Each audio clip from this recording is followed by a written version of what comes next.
The months following the Uvalde school massacre has left many with unanswered questions. Today, a new one. Who will replace the school district's superintendent? The aftermath of Hurricane Ian has not only destroyed homes, but livelihoods as well. Floridians face the challenge of finding a job in the wake of Ian's ruins. Calling all athletes and non-athletes alike, UNT's intramural volleyball team has kicked off their season and they need you students to join the team. Broadcasting live from the University of North Texas, this is ntTV News at Noon.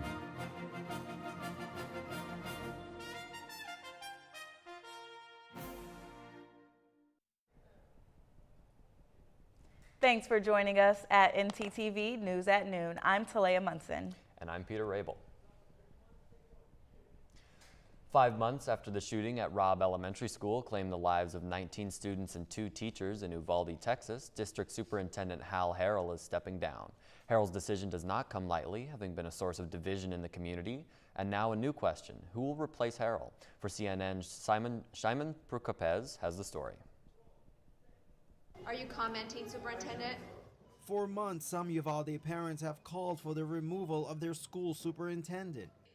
On Monday, Hal Harrell gave in. The superintendent of the Uvalde Consolidated Independent School District announced his retirement via social media. Published on his wife's Facebook account, Harrell said, quote, "My decision to retire has not been made lightly and was made after much prayer and discernment." At a Uvalde school board meeting after the announcement, emotions were running high, inside and outside the venue. Excuse me, I would appreciate it if you can get to the meeting on time and if you would give him space. Supporters of Harold gathered outside of the meeting and greeted him with hugs, despite continuing questions about the police and school response to the Uvalde massacre. Mr. Harrell, Shimon from CNN. As well as what role, if any, Harrell had in hiring a former Texas Department of Public Safety trooper. Crimson Elizondo is under investigation for her response to the school shooting and has since been fired by the district. She has declined to speak with CNN. Harrell evaded CNN questions about her hiring. I think I'm going to enjoy this right now. Thank you. Inside the board meeting, Harrell received a standing ovation from supporters who were mostly white. Many came also to his defense. Some of us understand why you feel the need to step down. You trusted your staff and they failed you. They failed you this time. But like a good captain that goes down with his ship, you feel it's best. On the other side of an apparent racial divide, mostly Hispanic families of victims heartbroken and outspoken. But I will say this, if it had been 17 white kids, all of those people out there would have been in here. All of our kids matter. Addressing the board members, family members cried and pleaded for accountability. How is it that you all are entitled to get a pass in the most violent school massacre in Texas? Y'all should have been fired or arrested for gross negligence, child endangerment, something. 19 children, 2 teachers. Someone has to take responsibility for those deaths. We can't just all sit back and wait for an investigation to be completed. We're not asking for criminal charges, we're asking for accountability. Following a closed session, the board voted unanimously to begin the search for a new superintendent. Have a great retirement. But for many members of the local Hispanic community, that won't matter much. We all know that having a new school with the same complacent leaders is not the change this town deserves. Harrell announced earlier Monday that he will remain throughout the year until a new superintendent is named. As the district continues its ongoing investigation into the events of the shooting, it says it has currently suspended operations of the school police force, a lieutenant, and an unnamed school official. In other news regarding gun regulation, New York is filing a request to keep its gun laws in effect statewide. Current gun laws in New York were recently changed with the state's passing of the Concealed Carry Improvement Act. The act includes provisions that bans people from carrying concealed carry weapons in public places, such as libraries, parks, and homeless shelters. The act also declares Times Square as gun-free zone. However, aspects of the act were found by a federal court to be unconstitutional, ordering certain parts of the law to be removed.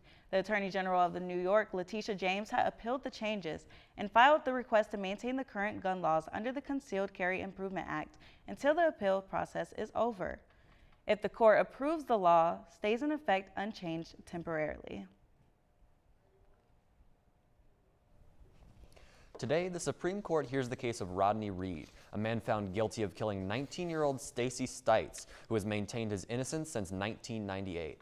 He claims that the all-white jury wrongly convicted him and that 2 decades of evidence and DNA testing can prove that he was not the killer and that her fiancé, a local police officer who was the last to see Stites, may be the murder suspect. The case will be important as it will be an opportunity for the Supreme Court to decide how criminal investigations can utilize DNA testing, setting a precedent, as well as how long an inmate can claim access to potential new evidence. Reed is backed by the Innocence Project, a group which has assisted in the exoneration of nearly 400 people in the U.S., with 21 of them serving on death row. Federal courts have so far ruled that Reed waited too long for evidence and can no longer make any claims. The weather continues to rise and fall this season. That is true. At this point, every day is unpredictable. Our weatherman Nick Ogele will give us a first look at the conditions. Nick? That's right. When you're in the midst of these summer heat, I'm actually getting it just like the fall season has come to change. So are conditions. I'm hearing that there is a fall in Texas, and here we have 73 degrees today as those clouds roll in and that sun moves out. 62% humidity, and these chances of rain come in. We're looking at a 15% today with those clouds. Those clouds come and hide those UV rays from you. So step outside with confidence in whatever you want. Tonight's conditions, we are looking at a good back to 73. We're gonna ride a little roller coaster. Today it's gonna be 73 right now, and then it's gonna rise up to the mid 80s and low back down right to that 73. But that's, what do you expect? We are in Texas. It's gonna feel like that 73 as there's not too much sun. Lots of clouds today. Tomorrow's conditions, we are looking at 89 degrees, but it's gonna feel more like 90. It's gonna be hot. It's gonna be hot once again. Doesn't matter about what I said today. Taking a 180. 15 mile-an-hour winds coming from the west, and sunny conditions. So look out for that. Send it back to y'all at the desk. If you are looking to live a more of a healthy lifestyle and want to get more involved on campus, look no further, because UNT's co-ed volleyball team is starting their season and they need you to join. Even as we just now begin to hit a new low gas prices, economists are warning not to get too excited because there could be another spike coming our way. Stay with us to find out more. 6, 7. Hey, didn't see you there. Just finished my 100th rep. You ready to train? Yeah. You got your weights? Yeah. You got your energy drink? Of course. You got time to go to the Pole Recreation Center? Yeah, what? Listen, I didn't even graduate high school. I can't teach for the life of me. Instead, UNT is offering workout classes at a moderate pace, including yoga, cycling, Pilates, and more. Don't rely on your dad's old workout videos. Check out the UNT Rec Center today.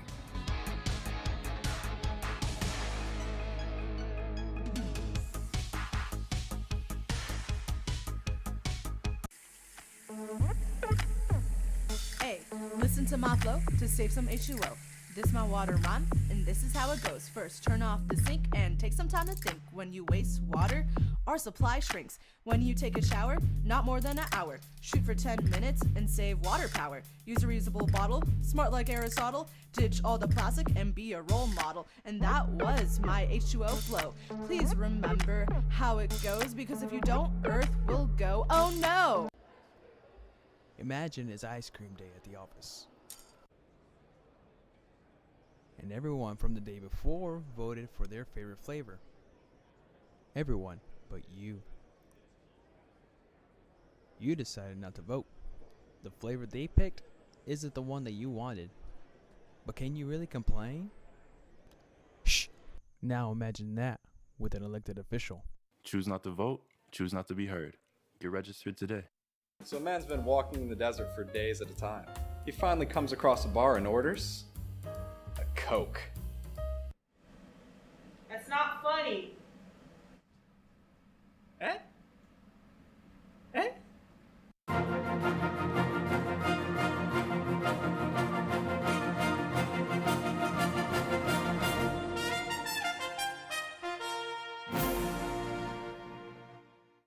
Welcome back to ntTV News at Noon.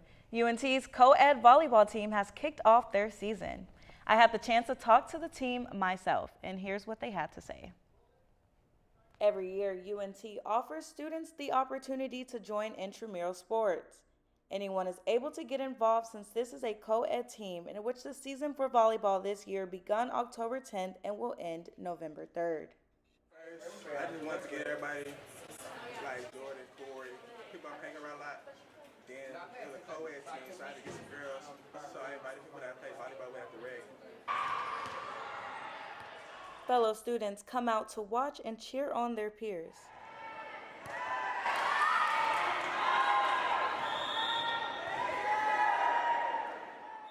No prior experience is needed to join a team, creating an atmosphere to grow with each other. We need experienced people to lead the team, yeah. Because half our team never played volleyball. People get involved to be around friends within a competitive environment. My homegirl Naomi was like, hey, do you want to go play volleyball? So I was like, yeah, girl, I'll back you up. So that's what happened, but it's pretty fun. I will say that. Though the game is prompted on having a good time, there is still a sternness in competing for victory. We just went out there and played our game. We won.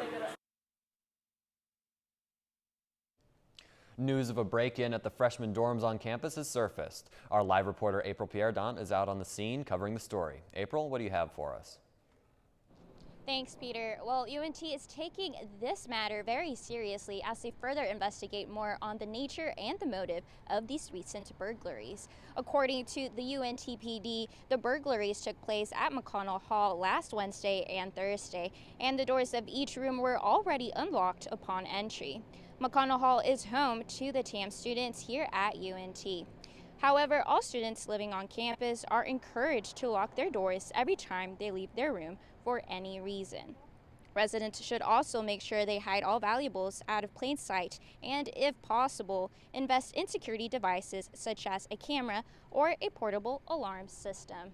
In order to prevent things like these from happening again, all UNT students are encouraged to look out for one another and make sure to keep their belongings safe and secure. Back to you guys at the desk. Thanks, April.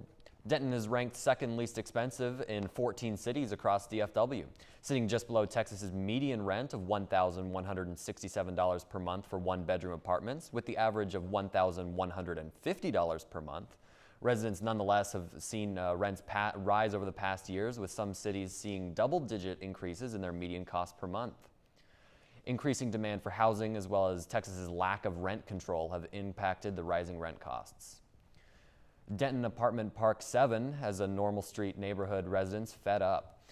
Ellen Frankel, a resident of Normal Street, has taken pictures of the apartment complex over 18 months. She has added them to a quilt, a map of the area, its centerpiece, Park 7. Infamous among residents, Park 7 looms over the local area, built 5 stories tall and 2 stories down. Frankel added quotes of local residents, their pleas for the city to do something.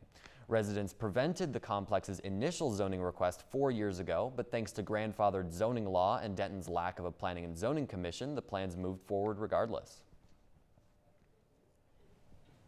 So we are finally in our spooky season, and fall is hitting us pretty hard with the cool weather.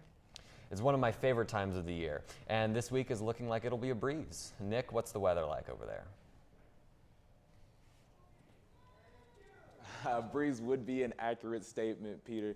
As the weather changes, you come to me because it has changed quite a bit. Based on last week, you may have not seen these temperatures for today coming. Let's take a look at our current weather across North Texas. Here in Denton, we have 73 degrees. Quite cooler than last week. Like I said, 74 in McKinney, and then we're looking at 70 in places like Graham, 76 down there in Stevensville.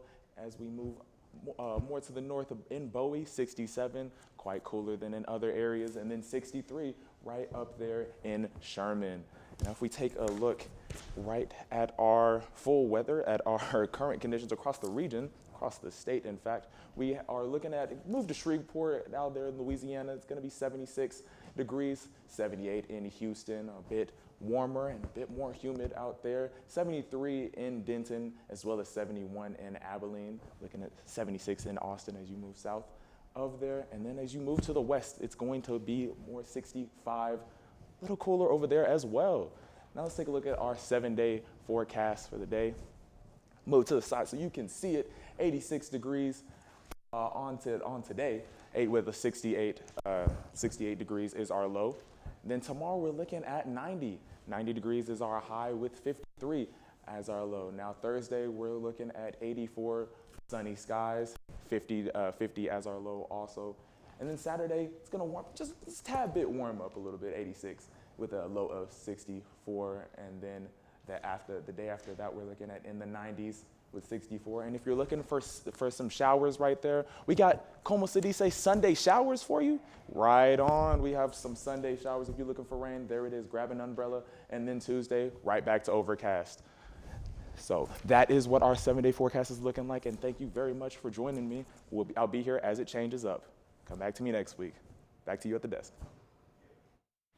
Thank you for that overview, Nick. The holiday season is fast approaching, and if you are looking to make a quick buck, we have the story for you coming up next. And Florida residents are still recovering from the destruction of Hurricane Ian, but it's not only their homes they're looking to fix. Many residents are struggling to find work. We'll have these stories for you right after the break, so stick with us.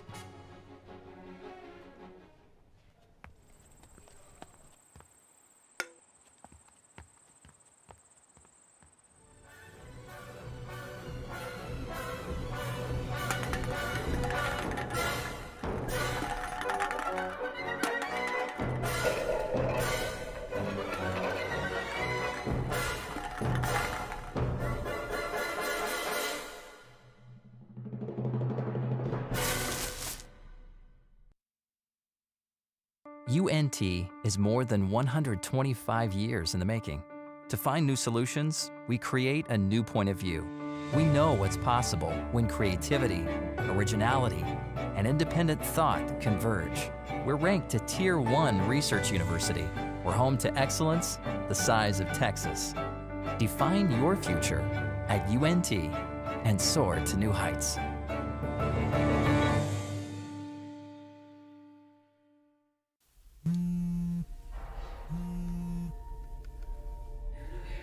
Sorry.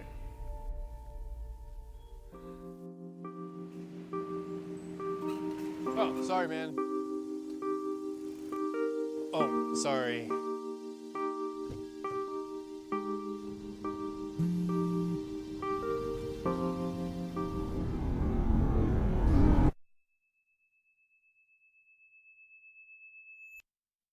At a time when misinformation is all too common on social media, we take great pride in bringing you the news that matters, that impacts your family, news you can trust.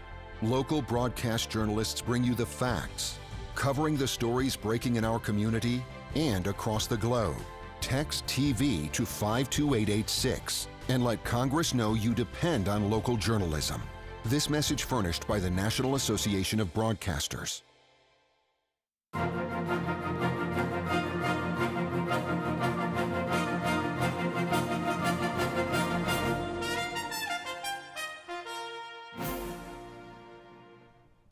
Welcome back to ntTV News at Noon. The destruction of Fort Myers, Florida has been seen around the world, but for residents, the storm was only the beginning of what will still be a long recovery. People living in the area, now homeless, must try and find jobs to get back on their feet. CNN's Kelsey Carnes has the story. You really have to be here to truly understand what happened here. Mobile home communities looking like landfills, and enormous boats picked up and stacked one on top of the other. I've been through a couple tragedies, I guess. People who live near Fort Myers Beach facing a new normal, trying to find a safe and stable place to live. Another problem they're facing, unemployment. A lot of people lost jobs. My job is washed out, you know. Michael Wetzel, who lives in the area, says he used to work at a grocery store nearby. I lived on the island and lived in this neighborhood for a long time. He evacuated as soon as the order came down from the county.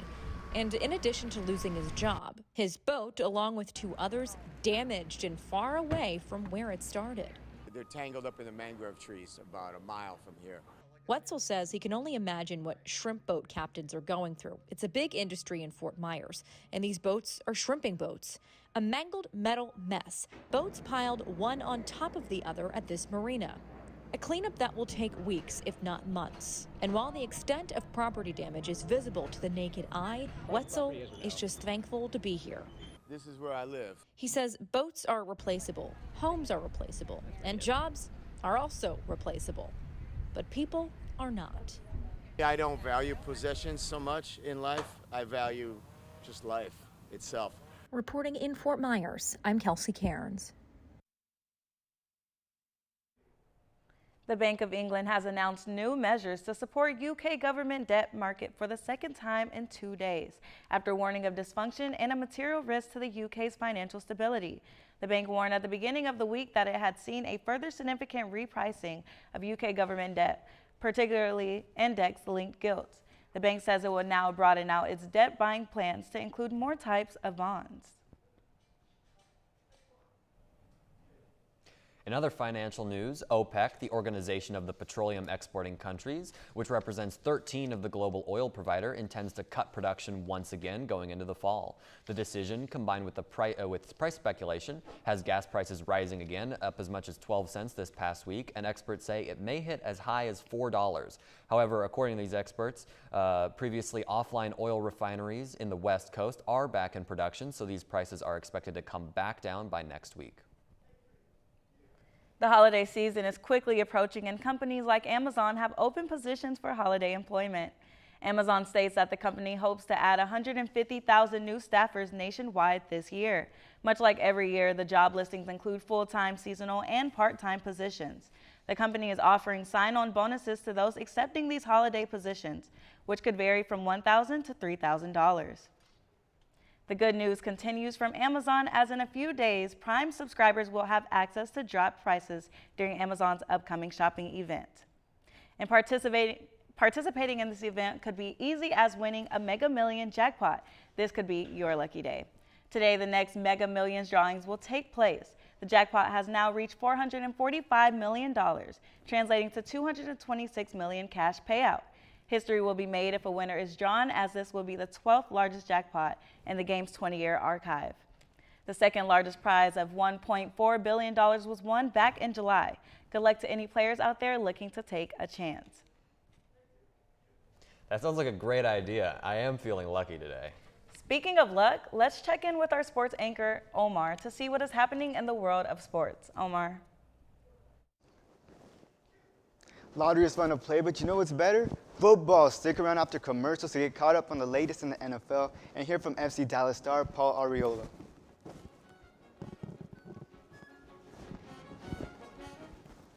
That was a really good movie. Yeah, I really liked it. Yeah, so we have to watch the next one before next class, right? We do? I think so, but it's not on Netflix and it's not on Hulu, so... Man, I don't want to pay for that. So what do we do? You think there's a place we could go to get the movie? I'm not sure, maybe? Oh, there's a place to get the movie. Oh. Really? Yeah, it's right here on campus. Come on, I'll show you.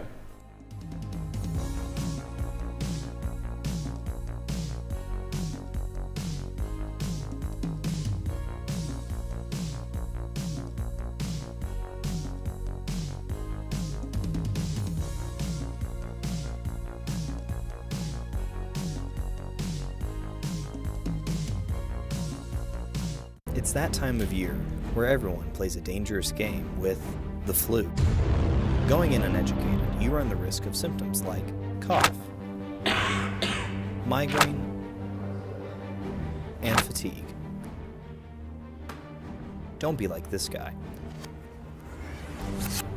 Combat the flu with cough drops, ibuprofen, and a good night's sleep. Be smart, don't catch the flu.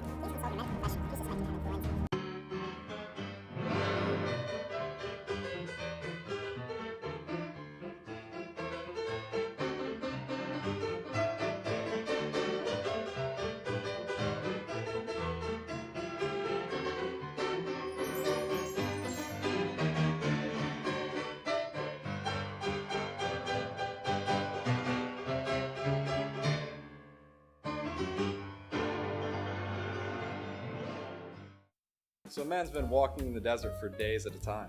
He finally comes across a bar and orders a Coke. That's not funny. Eh? Eh?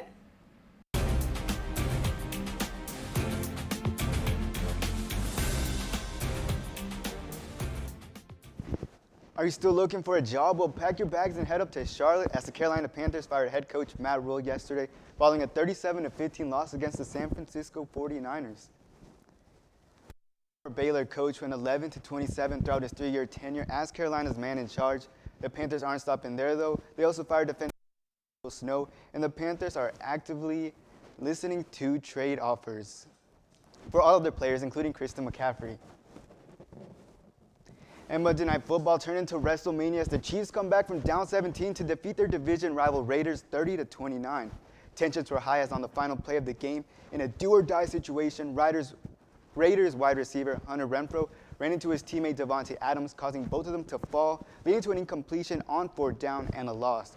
Davante Adams did not take too well of this as he shoved the cameraman out of his way while exiting the field. Adams has since apologized, but the NFL is not accepting of it as they are reviewing the situation and considering a suspension. Now that was enough football talk. Let me switch it up and talk about football, or as soccer as Americans call it. Over the weekend, I got to go to the final FC Dallas game of the season and get a feel for the vibes ahead of their playoff run. In Dallas, and I'm not talking about those boys in Arlington. FC Dallas is heading back to the postseason as they clinch the number 3 seed after defeating Sporting Kansas City 2-1 Sunday afternoon. The game was tied even 1-1 until the 65th minute when forward Paul Arriola scored his career-high 10th goal of the season to put FC Dallas on top and secure a home field advantage in the first round of the playoffs. FC Dallas will host a home playoff match for the first time in 4 years, and fans are excited about how far this team can go in the playoffs. All right, my name is DeMarc Anthony, guys, and honestly, my expectations on this game was really high. I really enjoyed everything. We did really great, and I'm actually really proud of the guys. But for next week, you know, I can't wait till they play the playoffs and just want to see what they do. And they got this. There ain't no doubt. So, hey, shout out, guys. Expectations are, you know, FC Dallas is going to come out and win, you know, because FC Dallas is a great team together and by themselves, and they do really good teamwork and all. FC Dallas will host Minnesota United at Toyota Stadium in Frisco for their first-round playoff game next Monday at 8:30 p.m. on FS1. It's safe to say that North Texas is being well represented in the MLS playoffs. Oh, and one last thing. Shout out to North Texas Television. Reporting from Toyota Stadium, Omar Martinez, North Texas Television. Thank you for joining us on ntTV News at Noon. Join us again tomorrow here on North Texas Television.